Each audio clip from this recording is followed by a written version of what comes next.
संचारी के लिए ये कहानी रिकॉर्ड करते समय मुझे संचारी फेस्टिवल में बिताए हुए मधुर पल याद आ रहे हैं 2 साल पहले के।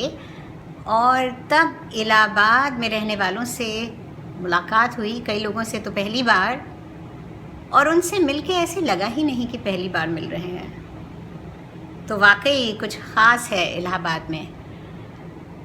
सोचा था दोबारा फिर जल्दी ही जाएंगे इलाहाबाद, मगर ऐसा नहीं हो पाया। तो आज इस कहानी के ज़रिए इलाहाबाद को और संचारी को चाहने वालों तक पहुंचने की ये कोशिश है। आज जो कहानी मैंने चुनी है वो भगवती चरण वर्मा की 2 बांके है। शायद ही कोई ऐसा अभागा हो जिसने लखनऊ का नाम ना सुना हो, और युक्त प्रांत में ही नहीं बल्कि सारे हिंदुस्तान में, और मैं तो यहाँ तक कहने को तैयार हूँ कि सारी दुनिया में लखनऊ की शोहरत है।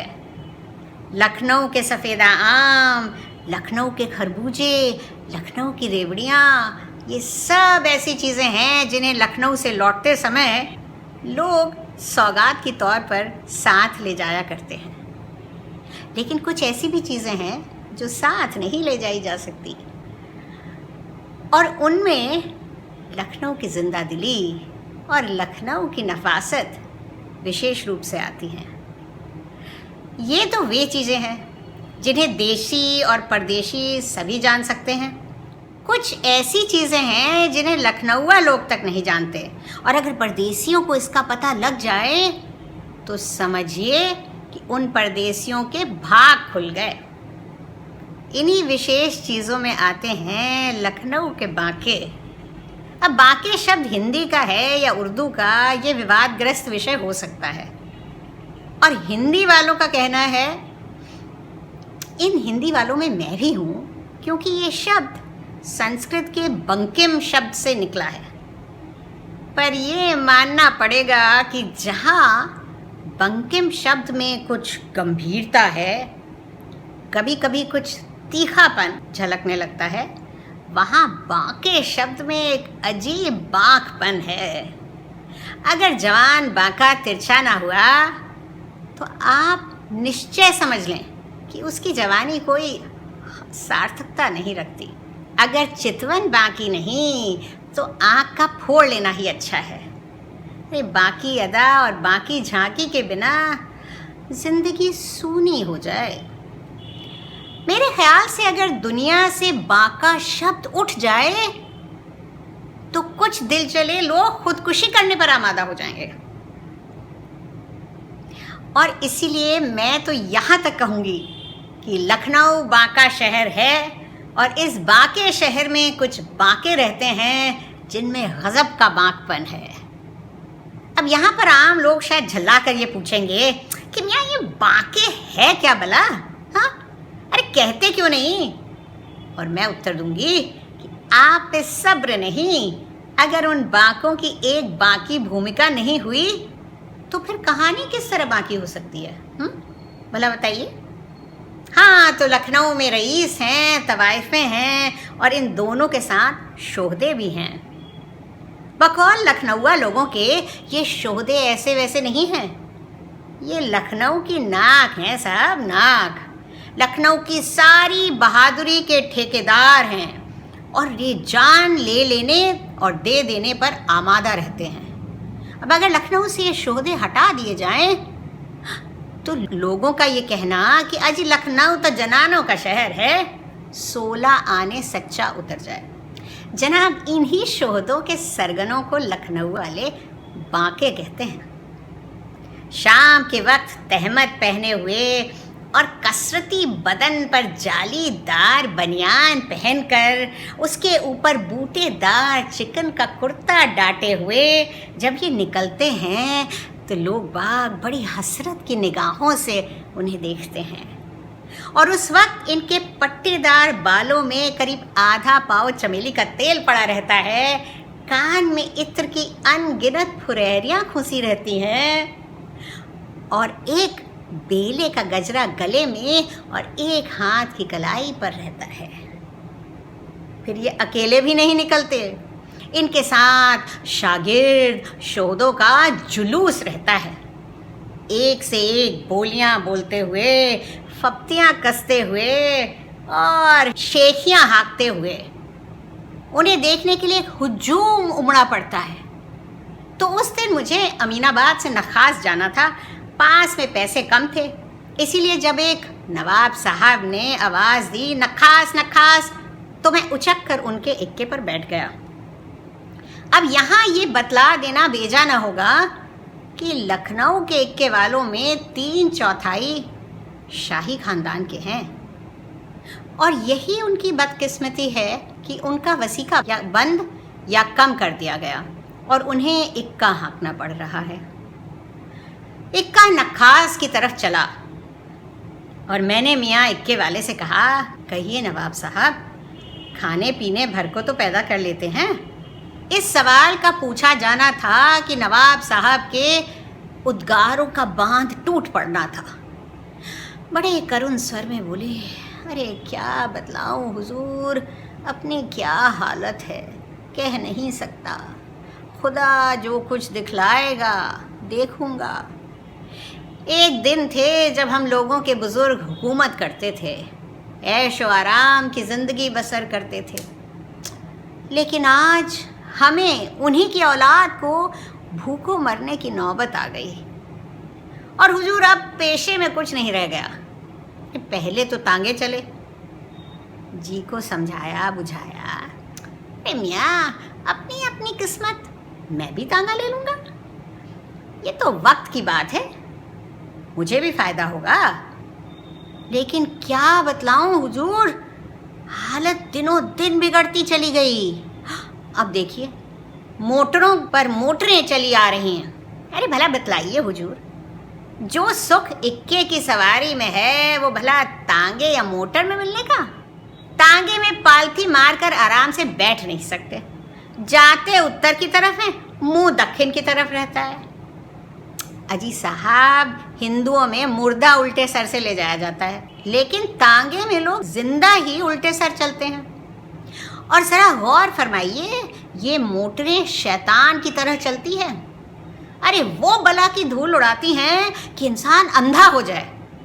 अरे मैं तो कहता हूँ कि बिना जानवर के आप चलने वाली सवारी से दूर ही रहना चाहिए, उसमें शैतान का फेर है। इक्के वाले नवाब और न जाने क्या क्या कहते अगर वे या अली के नारे से चौंक न उठते। सामने क्या देखते हैं कि एक आलम उमड़ रहा है। इक्का रकाबगंज के पुल के पास पहुंचकर रुक गया। एक अजीब समा था।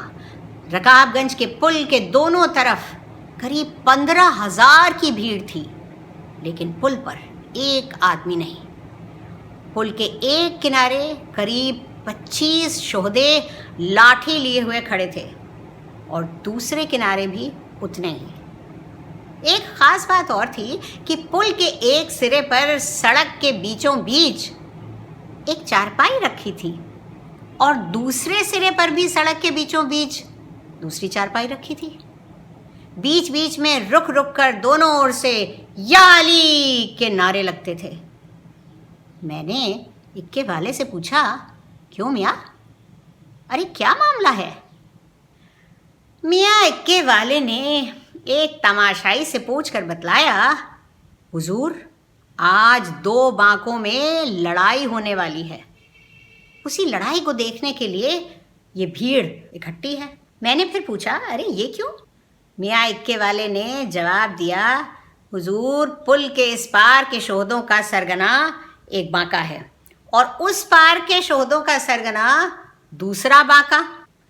कल इस पार के एक शोहदे से पुल के उस पार के दूसरे शोहदे का कुछ झगड़ा हो गया और उसी झगड़े में कुछ मारपीट हो गई। इस फसाद पर दोनों बांकों में कुछ कहासुनी हुई और उस कहासुनी में ही मैदान बद दिया गया। अरे हुजूर, इन बांकों की लड़ाई कुछ ऐसी वैसी थोड़े ही होगी, इसमें खून बहेगा और लड़ाई तब तक खत्म ना होगी जब तक एक बांका खत्म ना हो जाए। आज तो एक आध लाश गिरेगी। ये चारपाइयाँ उन बांकों की लाश उठाने आई हैं।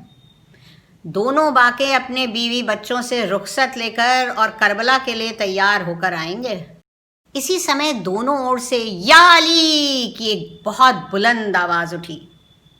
मैंने देखा कि पुल के दोनों तरफ हाथ में लाठी लिए हुए दोनों बाके आ गए। तमाशाइयों में एक सख्ता सा छा गया। सब लोग चुप हो गए। पुल के इस पार वाले बाके ने कड़क कर दूसरे पार वाले बाके से कहा, उस्ताद। और दूसरे पार वाले बाके ने कड़क कर उत्तर दिया, उस्ताद। पुल के इस पार वाले बाके ने कहा, उस्ताद आज खून हो जाएगा, खून। पुल के उस पार वाले बाके ने कहा, उस्ताद आज लाशें गिर जाएंगी, लाशें। पुल के इस पार वाले बाके ने कहा, उस्ताद आज कहर हो जाएगा, कहर। पुल के उस पार वाले बाके ने कहा, उस्ताद आज कयामत बर्पा हो जाएगी, कयामत। चारों ओर एक गहरा सन्नाटा फैला था। लोगों के दिल धड़क रहे थे। भीड़ बढ़ती चली जा रही थी। पुल के इस पार वाले बाके ने लाठी का एक हाथ घुमाकर एक कदम बढ़ाते हुए कहा, तो फिर उस्ताद होशियार। पुल के इस पार वाले बाके के शागिर्दों ने गगनभेदी स्वर में नारा लगाया, या अली। पुल के उस पार वाले बाके ने लाठी का हाथ घुमाकर एक कदम आगे बढ़ाते हुए कहा, तो फिर उस्ताद संभलना। पुल के उस पार वाले बाके के शागिर्दों ने गगनभेदी स्वर में नारा लगाया, या अली। दोनों तरफ के दोनों बाके कदम ब कदम लाठी के हाथ दिखलाते हुए तथा एक दूसरे को ललकारते हुए आगे बढ़ रहे थे। दोनों तरफ के बाकों के शागिर्द हर कदम पर या अली के नारे लगा रहे थे और दोनों तरफ के तमाशाइयों के हृदय उत्सुकता, कौतूहल और इन बाकों की वीरता के प्रदर्शन के कारण धड़क रहे थे। पुल के बीचों बीच एक दूसरे से 2 कदम की दूरी पर दोनों बाके रुके। दोनों ने एक दूसरे को थोड़ी देर गौर से देखा। फिर दोनों बाकों की लाठियां उठीं और दाहिने हाथ से बाएं हाथ में चली गईं। इस पार वाले बाके ने कहा, फिर उस्ताद। उस पार वाले बाके ने कहा, फिर उस्ताद। इस पार वाले बाके ने अपना हाथ बढ़ाया और उस पार वाले बाके ने अपना हाथ बढ़ाया और दोनों के पंजे गुथ गए। दोनों बाकों के शागिर्दों ने नारा लगाया, या अली। फिर क्या था, दोनों बाके जोर लगा रहे हैं। पंजा टस से मस नहीं हो रहा। 10 मिनट तक तमाशबीन सख्ती की हालत में खड़े रहे। इतने में इस पार वाले बाके ने कहा, उस्ताद गजब के कस हैं। उस पार वाले बाके ने कहा, उस्ताद बला का जोर है। इस पार वाले बाके ने कहा, उस्ताद अभी तक मैंने समझा था कि मेरे मुकाबले का लखनऊ में कोई दूसरा नहीं है। उस पार वाले बाके ने कहा, उस्ताद आज कहीं जाकर मुझे अपनी जोड़ का जवां मर्द मिला है। इस पार वाले बाके ने कहा, उस्ताद तबीयत नहीं होती कि तुम्हारे जैसे बहादुर आदमी का खून करूं। उस पार वाले बाके ने कहा, उस्ताद तबीयत नहीं होती कि तुम्हारे जैसे शेर दिल आदमी की लाश गिराऊं। थोड़ी देर के लिए दोनों मौन हो गए। पंजा गुथा हुआ था, टस से मस नहीं हो रहा है। इस पार वाले बाके ने कहा, उस्ताद झगड़ा किस बात का है? उस पार वाले बाके ने कहा, उस्ताद यही सवाल मेरे सामने है। इस पार वाले बाके ने कहा, उस्ताद पुल के इस तरफ के हिस्से का मालिक मैं। उस पार वाले बाके ने कहा, उस्ताद पुल के इस तरफ के हिस्से का मालिक मैं। और दोनों ने एक साथ कहा, पुल की दूसरी तरफ से ना हमें कोई मतलब है और ना हमारे शागिर्दों को। दोनों के हाथ ढीले पड़े। दोनों ने एक दूसरे को सलाम किया और फिर दोनों घूम पड़े। छाती फुलाए हुए दोनों बाके अपने शागिर्दों से आ मिले। बिजली की तरह ये खबर फैल गई कि दोनों बराबर की जोड़ छूटे और उनमें सुलह हो गई। इक्के वाले को पैसे देकर मैं वहाँ से पैदल ही लौट पड़ा, क्योंकि देर हो जाने के कारण नखास जाना बेकार था। इस पार वाला बाका अपने शागिर्दों से घिरा चल रहा था। शागिर्द कह रहे थे, उस्ताद इस वक्त बड़ी समझदारी से काम लिया, वरना आज लाशें गिर जाती। उस्ताद हम सब के सब अपनी जान दे देते, लेकिन उस्ताद गजब के कस हैं। इतने में किसी ने बांके से कहा, मुला स्वांग खूब भरियो। बांके ने देखा कि एक लंबा तगड़ा देहाती जिसके हाथ में भारी सा लठ है सामने खड़ा है, मुस्कुरा रहा है। उस वक्त बांके खून का घूंट पीकर रह गए। उन्होंने सोचा, एक बांका दूसरे बांके से ही लड़ सकता है, देहातियों से उलझना उसे शोभा नहीं देता। और शागिर्द भी खून का घूंट पीकर रह गए। उन्होंने सोचा, भला उस्ताद की मौजूदगी में उन्हें हाथ उठाने का कोई हक भी है।